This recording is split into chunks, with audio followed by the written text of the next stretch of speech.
Muhammad bin Abdul Wahhab bin Sulaiman At-Tamimi rahimahullahu ta'ala. Dan pada pertemuan sebelumnya kita memasuki syubhat yang ke-8 atau 9. 1, 2, 3, 4, 5. Oh, 5 ya. Syubhat ke-5, syubhat 8 ya. Kita ke-8 dari total semua syubhat, 3 syubhat terbesar, lalu berikutnya yang ke-5, terakhir ini syubhat yang di bawahnya. Suaranya jelas nih? Nggak pecah ya. Jadi terakhir syubhat ke-8, kita bahas syubhat ke-8, orang-orang yang melegalkan syirik, orang yang melegalkan perbuatan minta tolong kepada orang mati, berdoa kepada para nabi, para wali dan malaikat. Di antara syubhat mereka untuk melegalkan syirik yang mereka lakukan, yakni mereka berkata, ketika kita sebutkan ayat-ayat yang menyebutkan bahwasanya orang musyrikin Quraisy dulu mereka musyrik, mereka kafir karena mereka menyebutkan Allah, berdoa kepada selain Allah, meminta tolong kepada selain Allah dalam perkara yang hanya disanggupi oleh Allah. Nah, ketika kita jelaskan demikian, maka orang yang melegalkan syirik ini berkata, mereka orang-orang musyrik zaman dahulu, musyrik Quraisy, musyrik di zaman jahiliyah, mereka bukan kafir karena berdoa kepada para malaikat, dan tidak kafir karena berdoa kepada para nabi. Akan tetapi mereka kafir karena mereka berkata bahwa para malaikat adalah putri-putri Allah. Nah, ini syubhat mereka nih. Jadi kata mereka dulu, Abu Jahal, Abu Lahab, Al-Walid bin Al-Mughirah, Haman, Fir'aun dan semacamnya, mereka tidak kafir karena berdoa kepada para malaikat, dan tidak juga kafir karena berdoa kepada para nabi. Akan tetapi mereka kafir karena menganggap para malaikat adalah putri-putri Allah. Nah, ini kekafiran mereka karena mereka menganggap Allah punya anak-anak perempuan, yaitu para malaikat. Wa illam, sedangkan kami, ini orang yang melegalkan syirik, sedangkan kami tidak mengatakan bahwa Abdul Qadir adalah anak Allah. Abdul Qadir siapa? Abdul Qadir Jailani. Kami tidak menyatakan Abdul Qadir Jailani adalah anak Allah. Kami tidak mengatakan bahwa Syekh Ar-Rifani adalah anak Allah. Kami tidak mengatakan Syekh Al-Badawi adalah anak Allah. Maka bagaimana bisa kalian samakan kami dengan musyrikin di zaman jahiliyah? Nah, ini syubhat mereka. Maka kita katakan, jam bantahannya Bapak ya, menyatakan bahwa Allah punya anak, ini kekafiran yang tersendiri, terpisah dengan kekafiran berdoa kepada selain Allah. Dalilnya apa? Allah sebutkan dalam surat Al-Ikhlas, Qul huwallahu ahad, Allahus samad. Katakanlah, dialah Allah yang ahad. Ahadatnya apa? Satu, esa. Allahus samad, Allah lah tempat bergantung segala sesuatu yang dituju dalam semua kebutuhan. Nah, kata Syekh nih, siapa yang mengingkari ayat ini, maka dia kafir walaupun beriman kepada ayat setelahnya. Jadi siapa yang menyatakan, saya nggak terima kalau Allah itu esa, Allah itu punya sekutu, tapi ketika menyebutkan lam yalid walam yulad, Allah tidak punya anak dan tidak diperanakan, saya setuju. Walam yakul lahu kufuwan ahad, dan tidak ada yang serupa dengan Allah, saya setuju.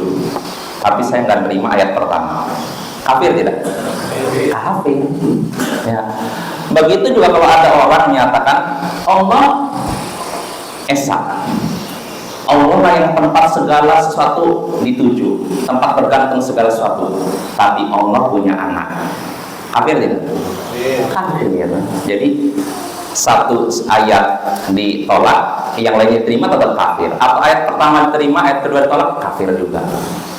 Nah, jadi kekafiran orang, jadi orang yang menyatakan bahwa Allah punya anak, kafir. Orang yang menyebutkan Allah, berdoa kepada selain Allah juga kafir. Masing-masing kekafiran yang terpisah. Jelas? Nah, Ini dalil pertama. Lalu Syekh menyebutkan dalil dalam surat Al-Mu'minun ayat 91, "Mattakhadallahu min waladin wa ma kana ma'ahu min ilah." Allah tidak mengambil satupun anak. Allah tidak mengangkat satupun anak dan tidak ada ilah bersamanya. Tidak ada sembahan bersamanya, bersama Allah ada. Di sini Allah menafikan dua dari dirinya, meniadakan dua perkara dari dirinya. Pertama, Allah tidak punya anak. Lalu kedua, Allah tidak punya sekutu, sembahan lain selainnya. Di sini Allah bedakan punya anak dengan punya sekutu. Dan masing-masingnya kafir, ya tidak? Kalau ada orang menyatakan Allah punya anak, kafir tidak? Kafir walaupun dia menyatakan tapi tidak ada sekutu bagi Allah. Tapi saya yakin Allah punya anak, kafir. Begitu juga kalau ada orang yang menyatakan misalkan Allah itu punya anak, atau Allah tidak punya anak tapi Allah punya sekutu, kafir tidak? Nah ini, jadi masing-masingnya kekafiran tersendiri, Bapak ya. Yang menolak Allah, yang menyatakan Allah punya anak, dia kafir walaupun menyatakan Allah tidak punya sekutu. Jelas? Atau orang yang menyatakan Allah punya sekutu tapi Allah tidak punya anak, itu juga kafir. Ya, masing-masingnya kekafiran tersendiri. Jadi mau mengingkari yang ini walaupun menerima satunya kafir, atau menerima yang ini diingkari kafir. Nah ini ya.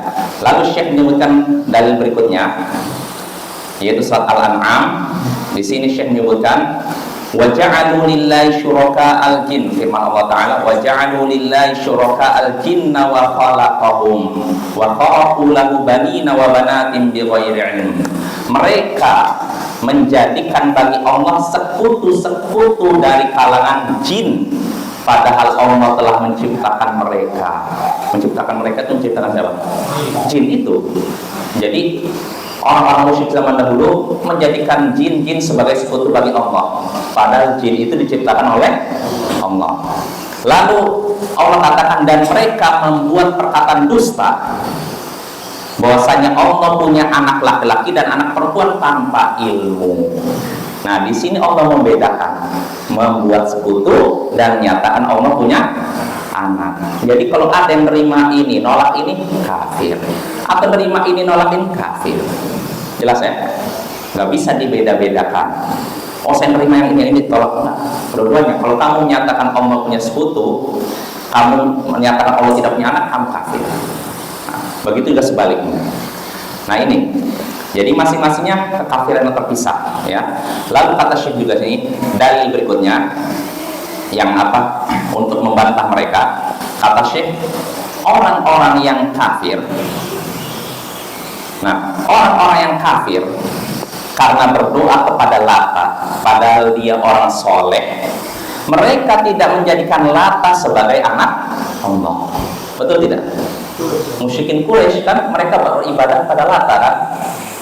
Beribadah kepada Lata, Uzza, Manat, dan Lata itu orang soleh asalnya. Nah, ketika mereka beribadah pada Lata, kafir tidak? Musyrik tidak mereka? Musyrik, walaupun mereka tidak menyatakan Lata adalah anak Allah. Jadi kekafiran terpisah, ya. Begitu juga kata Syekh, orang-orang yang kafir karena beribadah kepada jin, mereka juga tidak menjadikan jin sebagai anak Allah. Jadi ketika mereka beribadah pada jin, mereka kafir, musyrik, walaupun mereka tidak menyatakan jin adalah anak Allah. Jelas ya? Apalagi kalau mereka menyatakan jin adalah anak Allah, rangkap itu kekafirannya, kafir kuadrat ya. Wa kadzalika aidan. Nah, lalu kata Syekh juga di sini, demikian pula para ulama dari semua mazhab yang empat, mazhab Hanafi, mazhab Maliki, mazhab Syafi'i, mazhab Hambali, mereka menyebutkan dalam hukum murtad, dalam pembahasan fikih hukum murtad, mereka menyebutkan bahwasanya jika muslim, ada seorang muslim menyatakan Allah punya anak, maka dia murtad. Kalau ada orang muslim nih menyatakan Allah punya anak, murtad. Begitu juga kalau ada orang muslim menyekutukan Allah, maka dia juga murtad. Di sini kata Syekh, wa yufarriquna bainan nawain. Para ulama di sini membedakan antara dua jenis. Jenis pertama menyatakan Allah punya anak. Jenis kedua menyekutukan Allah. Jelas ya? Wa hadza fi ghayatil wudu. Dengan ini jelas, ini sangat jelas. Artinya dalil mereka, orang yang melegalkan syirik, membantah kita dengan menyatakan kalian menyamakan kami dengan musyrikin Quraisy, musyrik jahiliyah. Jangan samakan kami dengan mereka. Tuh, kenapa? Karena mereka kafirnya bukan karena berdoa kepada Lata, bukan karena berdoa kepada Uzza, bukan karena berdoa kepada Manat, bukan karena berdoa kepada malaikat, bukan. Tapi mereka kafir karena menyatakan malaikat adalah anak Allah. Nah, maka kita bantah, nggak seperti itu. Orang yang menyatakan Allah punya anak kafir, dan orang yang menyebutkan Allah juga kafir. Ya, jelas ya. Nah, dengan ini terbantahkan. Jelas apa ya? Terus bagaimana dengan tahun baru Islam? Karena ada juga orang, itu kan tahun baru mereka, kita tahun baru Islam. Nah, selamat hari yang seperti ini. Asalnya tadi kan adat ya. Adat itu kan kalau bukan adat orang kafir nggak masalah ya. Kalau ini kan istilahnya dari Islam. Kalau memang adat biasa tanpa ada keyakinan tertentu itu nggak masalah. Cuma nanti kalau dibiasakan, nanti sebagian orang meyakini ada keutamaan tertentu dengan mengucapkan seperti itu. Makanya Syekh Muhammad bin Shalih Al-Utsaimin beliau menyatakan pintu setiap ditutup, pintu menuju kemungkaran itu ditutup. Mungkin kalau kita nih, orang seperti kita sih insya Allah bisa lah. Oh itu kan cuma perkara adat saja. Selamat hari Jumat, boleh nggak? Boleh kan? Selamat hari Ahad, boleh tidak? Boleh. Tapi kalau misalnya seorang menyatakan selamat hari Jumat dengan keyakinan ini ada keutamaan tertentu, nah ini baru jadi masalah. Jelas ya? Sama seperti tadi, selamat hari tahun baru. Ya sebenarnya asalnya nggak masalah kan? 1 Muharram memang tahun baru kan? Iya tidak? Tapi kalau ini nanti diucapkan, ada keyakinan dengan mengucapkannya ada keutamaan tertentu, afdol. Kalau ditinggalkan, udah ditinggalkan yang afdol, atau berarti sudah ditinggalkan yang sunnah, wah ini berbahaya. Makanya pintu seperti ini, apa kata Syekh Muhammad bin Shalih Al-Utsaimin, pintu yang mengarah ke demikian harus ditutup, nggak perlu apa ya. Terus pertanyaannya, bagaimana kalau kita yang dapat ucapan begitu? Ya, kalau dapat ucapan gitu deh ya, terima kasih kita ditanya. Tapi kalau kitanya yang sudah ngerti, nggak perlu kita ucapkan seperti itu. Jelas ya? Tapi kalau dapat ucapan seperti itu, selamat tahun baru Islam, ya terima kasih. Gitu. Ya, ini kalau misalkan orang awam. Tapi kalau kita yang memulai nggak usah. Bahkan Imam Ahmad saja, beliau pernah ditanya tentang apa tahun selamat Idul Fitri ya. Taqabbalallahu minna wa minkum. Beliau Imam Ahmad tidak memulainya. Tapi kalau ada orang yang mengucapkan itu kepada beliau, beliau jawab. Padahal itu dipraktekkan oleh sahabat mereka. Taqabbalallahu minna wa minkum atau selamat Idul Fitri. Itu ucapan taqabbalallahu minna wa minkum itu dinukil dari para sahabat. Jelas? Tapi walaupun begitu Imam Ahmad tidak memulainya. Artinya gini, beliau tidak mengucapkan pertama kali kepada orang, ya taqabbalallahu minna wa minkum. Tapi beliau kalau ada orang ucapkan demikian, beliau jawab. Jelas ya? Ya, itu padahal ada prakteknya dari para sahabat, apalagi ucapan-ucapan yang tidak ada prakteknya dari para sahabat Nabi atau dari Nabi. Ya, karena pasti kan itu menyinggung masalah ibadah, agama. Betul tidak? Ya kan? Contoh selamat hari Jumat. Kalau sekedar hari Jumat ya udah saya mengucapkan selamat kepada selamat hari Jumat ya nggak masalah. Tapi kalau meyakini keyakinan tertentu ini bahaya. Sama seperti selamat hari tahun baru Islam. Kalau sekedar ucapan biasa, sapaan kepada seorang nggak masalah. Tapi kalau sampai meyakini ada keutamaan tertentu yang kalau ditinggalkan hilang keutamaan tersebut, nah ini baru jadi masalah. Kayak Jawa itu Ustaz kalau satu suruh itu ya. Ya, perayaan gitu. Tapi tadi kalau tadi ucapan selamatnya bukan perayaannya. Kita nggak bahas perayaannya. Kalau perayaan lain lagi ya. Tapi ucapan selamat tahun baru itu. Nah itu apa ya? Jadi kesimpulannya tadi kita kalau ada seorang Muslim kata Syekh di sini menyebutkan bahwa kata para ulama 4 madhab ketika menyinggung tentang hukum murtad, kalau ada orang muslim yang menyatakan Allah punya anak, maka dia apa? Kafir, keluar dari Islam. Begitu juga kalau ada orang yang menyekutukan Allah tapi tidak meyakini Allah punya anak, dia juga kafir. Karena ini kekafiran yang terpisah, tidak sama. Jelas? Selesai ini. Lalu berikutnya, orang yang melegalkan syirik pakai dalil lain berikutnya, dalil yang lain. Jadi setelah nggak puas dengan jawaban tadi, mereka cari lagi, mencari-cari dalil. Karena di antara prinsip orang bermasalah, i'taqid tsumma stadil. Yakini dulu, baru cari-cari dalil. Nah ini orang bermasalah. Sedangkan ahlu sunnah nggak seperti itu. Kumpulkan dulu dalil, baru simpulkan, yakini dari apa yang dikumpulkan itu. Jelas? Ya. Contohnya di sini Syekh menyebutkan ucapan mereka, orang yang melegalkan syirik. Wa in qala, jika dia berkata, ala inna awliya Allahi la khaufun alaihim wa la hum yahzanun. Jika ia mengucapkan firman Allah Ta'ala dalam surat Yunus, ketahuilah bahwasanya wali-wali Allah tidak ada kekhawatiran terhadap diri mereka dan tidak pula mereka bersedih hati. Apa maksud mereka menyebutkan ayat ini? Untuk menunjukkan kami minta kepada wali ini yang sudah mati ini, karena dia punya keutamaan. Allah sebutkan dalam Al-Quran bahwa wali-wali Allah tidak ada kekhawatiran terhadap diri mereka dan tidak pula mereka bersedih hati. Artinya mereka punya kedudukan mulia. Karena itu saya minta syafaat kepadanya, minta tolong kepadanya. Ini maksudnya menyebutkan ayat tadi. Fakul. Nah, kalau orang tadi menyebutkan demikian, kata Syekh, maka ucapkanlah hadza huwal haq. Itu betul. Ayat yang kau sebutkan betul. Wali Allah itu punya kedudukan yang mulia. Mereka tidak akan khawatir dan tidak akan bersedih hati. Ini benar. Kami tidak menolaknya. Walakin la yu'badun. Namun, walaupun mereka punya kedudukan yang mulia, mereka tidak boleh disembah, tidak boleh diibadahi, tidak boleh diminta-minta dalam keadaan mereka sudah meninggal dunia. Nah ini ya, kata Syekh ya. Jadi bantahnya begitu. Ya, ayat yang kamu sebutkan betul. Kamu nggak mungkin nolak ayat. Kami terima. Wali Allah itu punya kedudukan yang mulia, tapi walaupun begitu, mereka tidak boleh disembah, tidak boleh diibadahi. Lalu kata Syekh ini, wa nahnu lam nadkur illa ibadatahum ma'allah wa syirkahum ma'ah.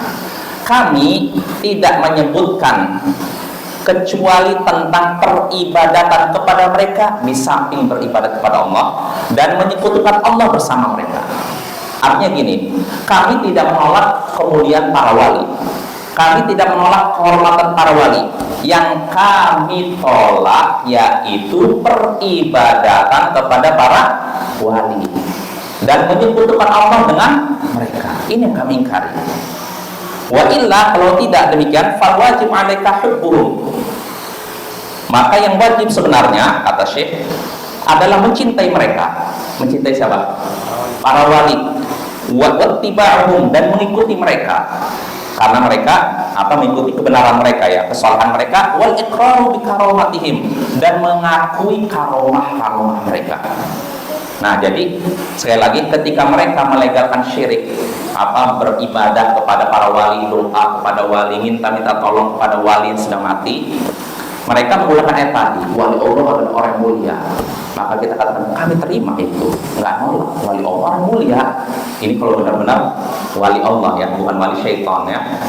Ya kami terima, wali Allah adalah orang mulia, tapi walaupun begitu mereka tidak boleh disembah. Dan kami tidak mengingkari kemuliaan para wali. Yang kami ingkari peribadatan kalian kepada para wali. Karena yang sesungguhnya bagi kita semua, bagi engkau, wajib mencintai mereka dan mengikuti mereka dan mengakui karomah mereka. Apa karomah?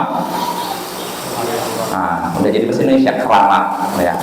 Maksudnya karomah itu kejadian luar biasa yang Allah berikan pada wali, pada orang soleh. Nah, ini keyakinan ahlu sunnah. Ahlu sunnah meyakini adanya karomah para wali. Ya, bahkan kata di sini wala yajhadu karamatil auliya illa ahlul bid'ah wa dhalalah ila akhir. Dan tidak ada yang menolak keramat karomah para wali kecuali ahli bid'ah dan sesat. Jelas tuh. Ahlu sunnah mengakui adanya karomah para wali. Kalau memang benar-benar wali Allah. Ya, karena orang awam menilai wali Allah itu cuma melihat yang aneh-aneh, tidak lihat apakah dia wali Allah atau tidak. Karena wali Allah dalam Al-Qur'an itu namanya apa? Alladzina amanu wa kanu yattaqun, tadi dalam ayat di surat Yunus, yaitu orang-orang yang beriman dan mereka bertakwa. Ketika seorang beriman dan bertakwa, dialah wali Allah. Kalau suatu hari terjadi kejadian luar biasa pada diri dia, maka itu adalah karomah. Allah hendak memuliakan dia. Misalkan ada orang soleh, orang beriman dan bertakwa, jatuh dari tempat tinggi, jeder. Biasanya kalau kebiasaan orang kalau jatuh dari 100 meter meninggal, tapi ini enggak meninggal, cuma luka sedikit. Ini kejadian biasa atau luar biasa? Luar biasa, terjadi pada orang soleh, berarti namanya karomah. Ya, jelas?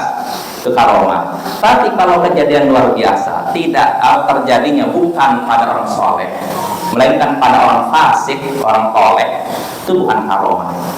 Itu namanya apa? Sihir. Nah, makanya karomah orang soleh nih nggak mungkin menampakkan karomah. Nih, lihat nih. Benar, bisa lihat. Benar apa? Kalau orang gini nganggap saya wali Allah, punya karomah, ini kadzab, pendusta, dajjal. Dajjal artinya pendusta, ya. Orang seperti ini bacakan aja ayat kursi. Nanti juga robek ini. Karena ada ikhwat kita suatu hari melewati pertunjukan seperti itu di suatu daerah yang terkenal hobi kayak gitu, makan beling terus apa gitu kan. Jadi ikhwat kita lewat, dibacakan ayat kursi. Tiba-tiba orang yang mengadakan ini pertunjukan itu berkata, tolong ya jangan ganggu kami ya, kita saling menghargai, saling menghargai. Jadi dia merasa kan, mungkin apa jinnya kepanasan, lari. Jadi apa? Pertunjukannya bisa gagal. Maka bapak kalau ada pertunjukan itu bacakan ayat kursi aja, bacakan surat Yasin, Al-Baqarah. Biar lari jinnya, ya. Biar Allah tampakkan kedustaan mereka, biar Allah tampakkan kebatilan mereka. Kadang kita butuh orang-orang yang berani seperti itu. Karena banyak yang tertipu oleh orang awam. Banyak orang awam yang tertipu kan. Hebat mereka bisa makan beling. Berarti ini wali Allah. Cuma melihat gitu aja udah dianggap wali Allah. Tidak dilihat ibadahnya seperti apa. Apakah dia mengikuti sunnah atau tidak. Apakah akidahnya lurus atau tidak. Wali Allah itu orang yang beriman dan bertakwa. Dan orang yang beriman ya artinya akidahnya lurus, bertakwa, rajin ibadah. Kalau orang sholatnya aja nggak jelas, sholat atau tidak, masa tiba-tiba dibilang wali Allah? Apalagi orang yang udah hilang ingatan, kemana-mana nggak pakai baju, dengan wali Allah, dicium tangannya. Nah, ini udah nggak, ini udah menyimpang ya. Ya, jadi begitu ya, wali Allah itu orang yang beriman dan bertakwa. Kalau seorang wali Allah mengalami kejadian luar biasa, itu namanya karomah. Tapi perlu kita ketahui, wali Allah tidak mesti memiliki karomah. Jelas?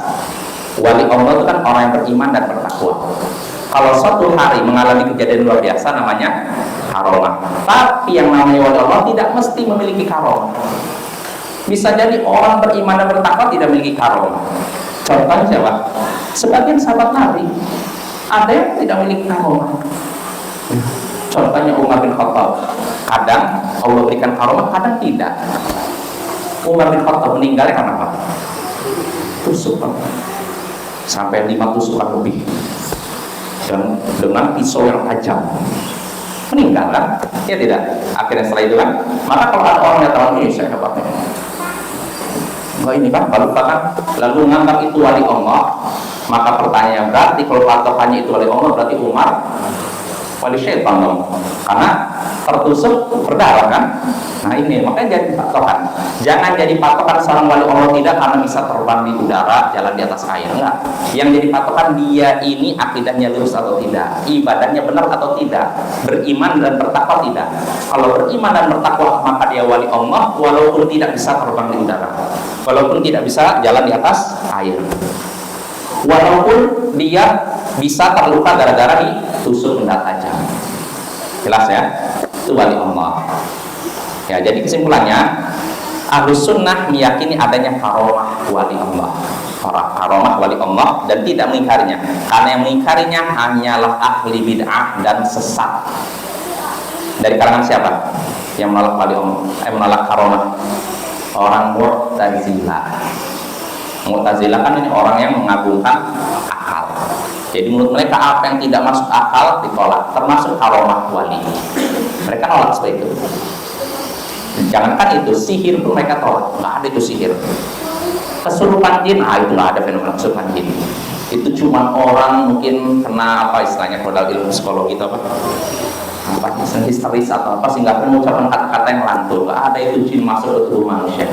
Nah itu orang Mu'tazilah. Orang Mu'tazilah menolak sesuatu yang menurut mereka tidak masuk akal. Nah, di antaranya karomah para wali. Sedangkan para wali Allah ya. Sedangkan Ahlus Sunnah menerimanya.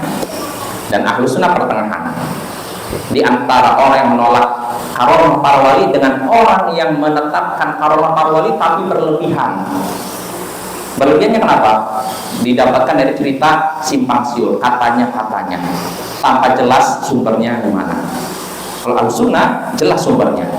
Contohnya dari hadis Nabi atau dari kitab sirah yang jelas sanadnya.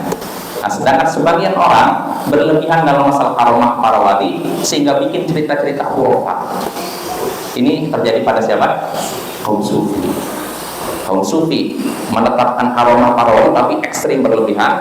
Mu'tazilah menolak karomah para wali. Ahlus Sunnah ada di tengah, wasatiyah, moderat, pertengahan, ya. Nah, jadi itu ya. Jadi kesimpulannya, Ahlus Sunnah mencintai para wali Allah, mengikuti mereka, mengakui karomah mereka, dan menyatakan tidak ada yang menolak karomah para wali kecuali ahli bid'ah dan sesat, orang menyimpang. Karena itu Ahlus Sunnah menerima kemuliaan para wali, tapi mereka mengingkari peribadatan kepada para wali. Nah itu kesimpulannya. Perbantahkanlah dalil-dalil orang yang melegalkan syirik. Lalu kata Syekh ini, wa dinu ma wasatun baina tarafain wa hudan baina dhalalatain wa haqqun baina batilain. Dan agama Allah pertengahan antara dua tepi, petunjuk di antara dua kesesatan dan kebenaran di antara dua kebatilan. Yang sunnah ya. Ya tadi mungkin menyinggung tentang karomah para wali, karena ada orang yang menolak 100% dan ada orang menerima tapi menerimanya tanpa sumber yang jelas. Dan Ahlus Sunnah di tengah, menerima karomah para wali dengan sumber yang jelas, bukan katanya. Jelas loh ya. Karena ada orang berlebihan dalam masalah ini, sekali kaum sufi ya. Di antara mereka ada syekh mereka berkunjung ke Masjid Nabawi. Setelah itu keluar mengunjungi kubur Nabi. Tiba-tiba kubur Nabi goyang katanya. Lalu keluarlah Nabi mencium lututnya katanya. Inilah karomah mereka. Karomah dari mana? Kalau memang itu terjadi disebutkan dalam kitab sejarah. Dan ada juga di antara mereka yang menyatakan syekh mereka ini kaum sufi ini dikunjungi oleh Ka'bah tawaf mengelilingi mereka. Jadi kalau kita kan tawaf mengelilingi Ka'bah kan, tapi kalau syekh sufi enggak, Ka'bahnya yang terbang lalu mengelilingi syekh mereka di beberapa tempat. Nah ini seperti ini ada. Nah yang seperti ini dipercayai oleh sebagian kaum sufi, bahkan sebagian fuqaha yang terpengaruh kaum sufi. Contohnya Ibnu Abidin, pernah dengar Ibnu Abidin? Ulama Madzhab Hanafi. Dia terpengaruh oleh sufi. Dia sampai membahas dalam masalah fikih apa hukumnya, kan ketika sholat, kita kan sholat menghadap Ka'bah. Kalau misalkan Ka'bah ada di hadapan kita kan, kalau Ka'bahnya tidak ada di hadapan kita jauh, kita cukup mengikuti arahnya, ya tidak? Misalkan Ka'bah di sana, Kita nggak bisa ngeliat Ka'bah, kita memperkirakan aja ke arah sana. Kalau Ka'bah di sana, ke arah sana. Nah, dibahas oleh Ibnu Abidin, bagaimana kalau Ka'bahnya terbang mengunjungi para wali? Kita sholatnya ke arah mana nih? Sampai dibahas. Ya, lihat. Kadang sebagian fuqaha kalau udah terpengaruh tasawuf jadi apa ya, hilang kecerdasannya mereka. Ya, hilang kecerdasannya itu. Jadi kita sampai dibahas nanti kalau Ka'bahnya lagi mengunjungi wali, kita sholat menghadap mana nih? Apakah ke tempat wali itu atau ke tempat asalnya Ka'bah? Yang mana Bapak yang benar kira? Itu gitu. Nah, itu orang sufi ya. 180 derajat berbeda dengan kaum Mu'tazilah yang nolak karomah. Nah, Ahlussunnah nggak seperti itu ya. Nggak bermudah-mudah menyebutkan karomah sehingga akhirnya apa? Banyak orang tersesat dan jadi bahan tertawaan orang-orang kafir. Nah, ini ajaran kaum sufi ini jadi celah bagi orang kafir menyerang Islam. Karena apa? Lihat Islam nih mengajarkan sesuatu yang tidak sesuai dengan akal sehat. Bagaimana begini? Banyak contoh-contohnya. Nah, ini perlu kita ingkari ya. Ya, Ahlussunnah sekali lagi pertengahan di antara dua tepi, dua kelompok, dan antara dua kesesatan dan dua kebatilan. Jelas Bapak ya? Selesai. Nah, lalu berikutnya kata Syekh di sini masih menyinggung masalah tadi syubhat yang sebelumnya.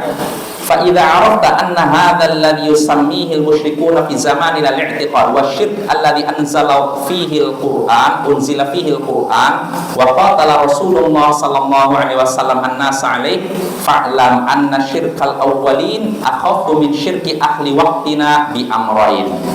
Jika engkau tahu bahwasanya sesuatu yang dinamakan i'tiqad di zaman kita itu adalah syirik yang telah diturunkan, yang dijelaskan dalam Al-Quran, dan yang mana Rasulullah memerangi orang-orang karena itu, maka ketahuilah kesyirikan, kemusyrikan orang-orang terdahulu lebih ringan dibandingkan kemusyrikan orang-orang zaman sekarang dari dua sisi.